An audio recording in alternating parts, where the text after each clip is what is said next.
Ang relihiyon ng Antikristo ay nilikha sa harap ng ating mga mata. Ito ay pinaniniwalaan na nasa kamay ng makapangyarihang grupo ang kokontrol sa buong mundo.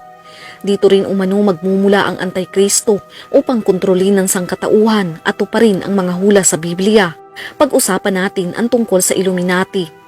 Ang Illuminati Conspiracy, isang teorya na di umano ay pagsasabuatan ng mga pinakamayayamang mga tao na ayon sa paniniwala ay naghahangad na kontrolin ang buong mundo. Ano ang nasa likod ng grupong ito? Ano ang kanilang mga simbolo?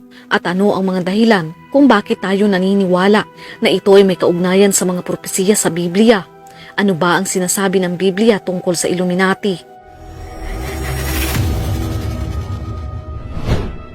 Ano nga ba ang Illuminati? Ang Illuminati sa Latin ay Illuminatus na ang ibig sabihin ay naliwanagan o enlighten. Ang Illuminati ay isang lihim na grupo na nagmula sa Germany noong taong Mayo 1776. Ito ay unang nabuo nang ang 5 lalaki ay nagtipon sa isang lungsod sa kaharian ng Bavaria.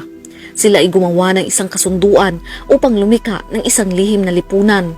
Itinatag nila ang tinatawag na The Ancient and Illuminated Seers of Bavaria. Sila ang matataas na opisyal na Luciferian na sumasamba kay Lucifer at naghahangad na magkaroon ng malaking kapangyarihan. Ang kanilang plano at layunin di umano ay ang pagkontrol sa mundo para sa kanilang Panginoon. Ang pinuno nito ay ang abogadong si Adam Weishaupt. Ang grupong ito ng Illuminati ay nabuwag din noong taong 1785. Ngunit sa kabila nito, marami ang iba't ibang teorya na kahit nabuwag na ang grupo, ito ay nagpapatuloy pa rin dahil naniniwala ang marami na ang nasa likod ng sikretong samahan na ito ay walang iba kundi si Satanas. Naniniwala din ng marami na dito magmumula ang Antikristo na nakapropesiya sa pahayag sa Biblia. Ang nais umano ng Illuminati ay isang New World Order kung saan ay isa na lamang ang mamumuno sa mundo. Nais nilang magkaroon ng one world government, one religion at one currency. Sinasabi nila na hawak ng mga Illuminati ang pinakamalalaking business sa mundo.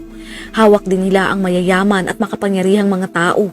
Ang Illuminati rin daw ang nasa likod ng mga digmaan at kaguluhan sa mundong ito.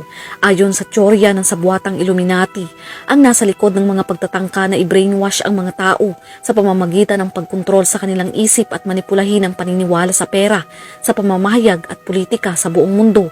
Sinasabi din nila na ang mga nasa likod ng mga digmaan at kaguluhan sa mundong ito ay walang iba kundi ang Illuminati. Hawak din nila ang mayayaman at makapangyarihang mga tao. Ang ideyang ito ay sinasabing dahilan ng pagsikat ng mga kilalang tao, mga Hollywood actress at singer ay dahil sa pagsali nila sa samahang ito. Ayon pa sa teorya, kung gusto mong maging kasapi sa samahang ito ay magkakaroon ng isang kasunduan na ikaw ay magiging mayaman, sikat at makapangyarihan.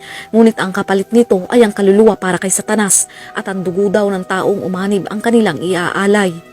Gayunpaman, kahit sinasabing nabuwag na at ipinagbawal na ang sikretong samahan na ito, ay marami ang naniniwala na ito ay nagpapatuloy pa rin hanggang ngayon.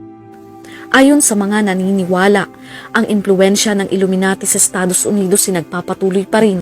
Ang ilan sa kanilang mga simbolo ay nakalagay pa sa $1 bill kung saan ang Pangulong Roosevelt na isa sa pinakamakapangyarihang miyembro ng American Masonic Society ay gumamit ng disenyo sa panukalang batas na isama ito kung saan naniniwala ang marami na ito ay isang pahiwatig sa isang bagong proyekto ng Illuminati. Bukod pa rito, ang Illuminati ay meron pang ginagamit na ilan pang mga simbolo na isang katibayan, patunay umano na umiiral pa rin sila at binabantayan tayo.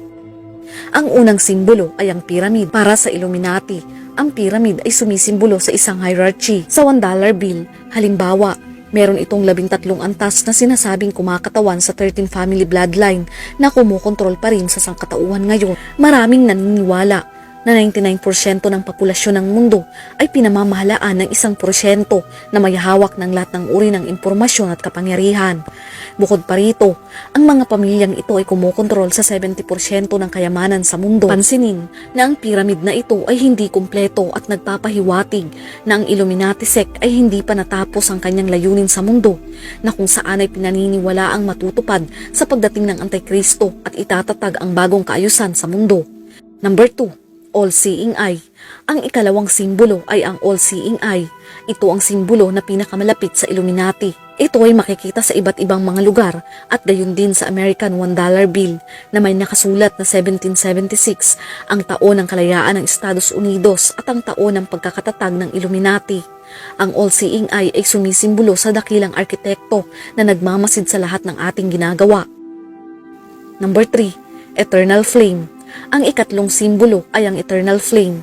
Ang apoy ay marahil ang pinakamalakas na simbolo ng Illuminati na naghahatid ng ideya na ang mga miyembro ng lihim na grupong ito ay mga tunay na naliwanagan. Hindi nagkataon lamang daw na ang estatwa ng Liberty na nilikha ng Freemason na si Frederick Bartholdi ay may hawak na torch. Para sa marami, ito ay sumisimbolo sa pagtatag ng New World Order sa mundo.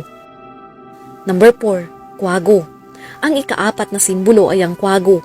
Ang kwago ay karaniwang nauugnay sa kaalaman. Ito ay dahil ang kwago ay ang simbolo ni Minerva, ang Diyos ng karunungan. Ang pangalang Illuminati ay itinuturing ang kanilang mga sarili bilang Enlightened One o ang naliwanagan at matalinong mga individual sa planeta.